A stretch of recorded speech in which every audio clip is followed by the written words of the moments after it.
انا، تکبر اور ضد ہمیشہ ان کے راستے کی بڑی رکاوٹ رہی ہے۔ اور تیسرا، یہ بولتے بہت زیادہ ہیں، اور زیادہ بولنا سیاست دانوں اور لیڈروں کے لیے انتہائی خطرناک ہوتا ہے۔ جتنا نمک بلڈ پریشر اور چینی شوگر کے مریضوں کے لیے خاموشی اور مختصر گفتگو سیاست دانوں کا سب سے بڑا ہتھیار ہوتی ہے، لیکن بدقسمتی سے عمران خان اس سے محروم ہے۔ اور ان کی آخری اور سب سے بڑی خامی یہ ہے، یہ ایک ایسی جنگ چھیڑ بیٹھے ہیں جس میں اگر یہ جیت بھی جائیں تو بھی یہ ہارے ہوئے سمجھے جائیں گے۔ اسٹیبلشمنٹ پاکستان ہے، ملک اس کے بغیر چل سکتا ہے نہ بچ سکتا ہے۔ عمران خان اگر اسے کمزور کر دیتے ہیں یا تباہ کر دیتے ہیں تو ملک نہیں بچ سکے گا، اور اگر ملک ہی نہیں رہا تو پھر عمران خان کس پر حکومت کریں گے؟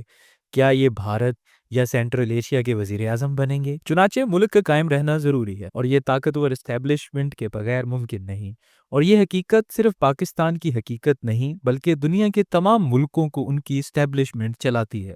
فرض کریں اگر بھارت میں را اور فوج ختم ہو جائیں، اسرائیل میں موساد اور ایئر فورس، امریکہ میں CIA اور نیوی، روس میں KGB اور میزائل فورس، اور چین میں MSS اور پیپلز لبریشن آرمی ختم ہو جائے تو کیا یہ ملک بچ پائیں گے؟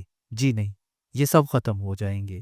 لہٰذا اگر آپ کسی ملک کو تباہ کرنا چاہتے ہیں تو آپ اس کی فوج اور خفیہ ادارے ختم یا کمزور کر دیں، وہ ملک خود بخود ختم ہو جائے گا۔ ہندوستان 1947 میں کیوں اور کیسے تقسیم ہوا تھا، اس کی وجہ دوسری جنگ عظیم تھی۔ جنگ میں برطانیہ کی اسٹیبلشمنٹ کمزور ہو گئی، لہٰذا انگریز ہندوستان سے نکلنے پر مجبور ہو گیا۔ یہ حقیقت ہے، تلخ لیکن یہ ہے حقیقت، اور عمران خان اس کا ادراک نہیں کر رہے۔ ہمیں یہاں یہ بھی ماننا ہوگا کہ پاکستان کی تاریخ میں جتنی سہولتیں اور رعایتیں عمران خان کو دی گئی ہیں اتنی قائد اعظم کو بھی نہیں ملی۔ وہ بیچارے فٹ پاتھ پر اس عالم میں فوت ہو گئے کہ ان کا سر فاطمہ جناح کی گود میں تھا اور وہ گتے کے ٹکڑے سے انہیں ہوا دینے کی کوشش کر رہی تھیں، جبکہ عمران خان کو تمام تر گستاخیوں کے باوجود آج بھی ایکسرسائز اور دیسی خوراک کی سہولت حاصل ہے۔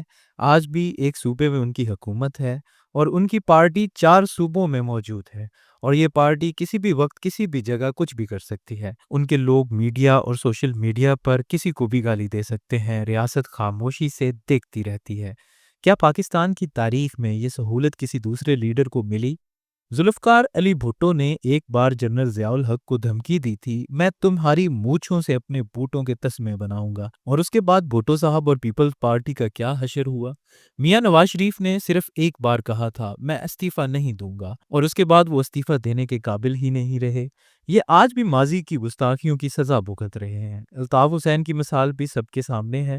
الطاف حسین نے 22 اگست 2016 کو کراچی میں ٹیلی فونک خطاب کے دوران صرف 2 لفظ بولے تھے، اور اس کے بعد آج تک ملک میں کوئی ان کا نام نہیں لے سکتا، جبکہ عمران خان نے کیا کیا نہیں کہا، کیا کیا نہیں کیا، اور یہ آج بھی کیا کیا نہیں کہہ رہے، لیکن یہ اس کے باوجود جیل میں 5 سٹار سہولتیں انجوائے کر رہے ہیں۔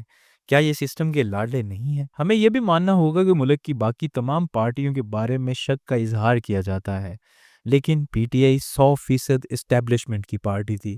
عمران خان کو سیاست میں لانے کا سہرا جنرل حمید گل مرحوم کے سر جاتا ہے۔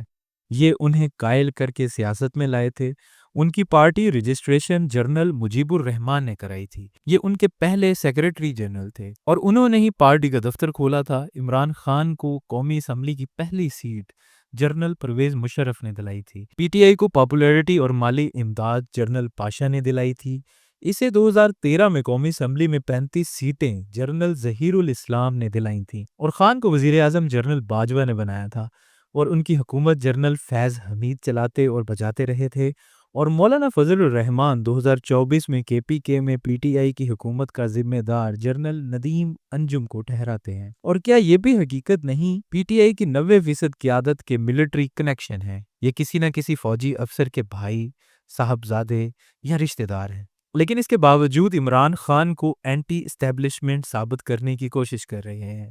یہ جنرل باجوہ کو میر صادق اور میر جعفر کہتے رہے، اور جنرل عاصم منیر کو ذہنی مریض، یعنی جو آرمی چیف آپ کی حکومت نہیں بچائے گا یا آپ کو جیل سے نکال کر اقتدار میں نہیں لائے گا، وہ ذہنی مریض ہوگا، یا پھر وہ میر جعفر یا میر صادق ہوگا۔ اور جو DGISPR اپنے ادارے اور اپنے ملک کی بات کرے گا، آپ اسے تم ہوتے کون ہو کا طعنہ دیں گے۔ یہ کیا ہے؟ یہ وہ لڑائی ہے جو عمران خان نہیں جیت سکیں گے، اور اگر خدا نخواستہ یہ جیت بھی گئے تو پھر پاکستان نہیں بچے گا۔ دنیا میں حماقتوں کو پرکھنے کے بے شمار طریقے ہیں، لیکن ان میں سے ایک طریقہ یہ بھی ہے، آپ جب بھی کوئی غلطی یا حماقت کریں تو یہ دیکھیں سامنے موجود لوگوں میں سے کون آپ کی چول پر تالیاں بجا رہا ہے۔ وہ اگر آپ کا دوست ہے تو سمجھ جائیں وہ آپ کا دوست نہیں ہے، اور اگر وہ آپ کا دشمن ہے تو پھر آپ جان لیں کہ آپ اپنے دشمن کا بھلا کر رہے ہیں۔ عمران خان کو بھی اب اپنی سیاسی حماقتوں کے بعد دائیں بائیں دیکھ لینا چاہیے۔ انہیں دیکھنا چاہیے کہ ان کی غلطیوں پر پارٹی کے اندر کون کون واہ کر رہا ہے، اور دوسرا بھارت اور طالبان ان کے لیے کیوں تالیاں بجا رہے ہیں۔ ان کو ساری گیم سمجھ آ جائے گی۔ اور آخری چیز، گاما پہلوان کی تجویز کو ذہن میں رکھیں، ساری لڑائیاں لڑنے کے لیے نہیں ہوتی۔